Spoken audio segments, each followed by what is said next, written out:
వర్షించే సాయంత్రం చిన్నారి ఆన్స్ మరియు అతని అక్క చీని పాఠశాల నుండి ఇంటికి నడుస్తూ ఆకాశంలో మెరిసే ఇంద్రధనస్సుని చూసి ఆనందంగా మాట్లాడుకుంటూ వస్తున్నారు. రోడ్డు పక్కన ఉన్న పార్క్ దగ్గర చీని ఆగిపోయింది. ఆమెకి ఏదో కంటపడ్డది. బెంచ్ కింద ఓ చిన్న ఆకుపచ్చ చిలుక వర్షంలో తడిసి మౌనంగా కూర్చుని ఉంది.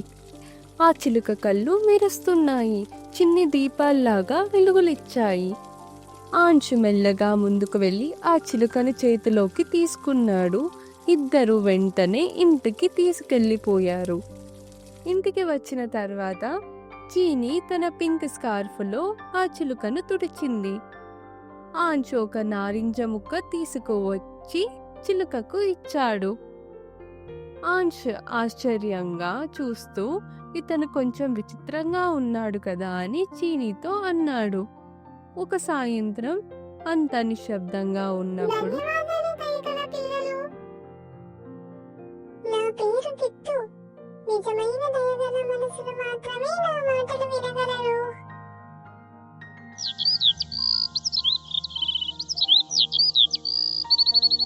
టిట్టు ఇప్పుడు వాళ్ళ రహస్యమైన స్నేహితుడయ్యాడు. రోజు పాటలు పాడేవాడు, జోక్స్ చెప్పేవాడు, పిల్లలను నవ్వించేవాడు.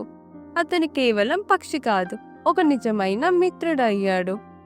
ఒకరోజు ఉదయం టిట్టు గాల్లో ఆనందంగా చక్కర కొడుతూ చీని ఆశ్చర్యంగా చూసి ఏ శాపం అని అడిగింది. టిట్టు నెమ్మదిగా తన కథను ప్రారంభించాడు. ఒక అడవి మాంత్రికుడు అసూయతో శపించాడు. నేను ఎంత మాట్లాడినా ఎవరికి వినిపించేది కాదు. ఈళ్ళ తరబడి తీగాలతో మాట్లాడాను, తారలతో నేస్తానయ్యాను. మీరిచ్చిన ప్రేమే నా శాపాన్ని చెరిపివేసింది. చీని అతని రెక్కలను మెల్లగా తాకుతూ నువ్వు మాతో ఉంటే అదృష్టమే అంది.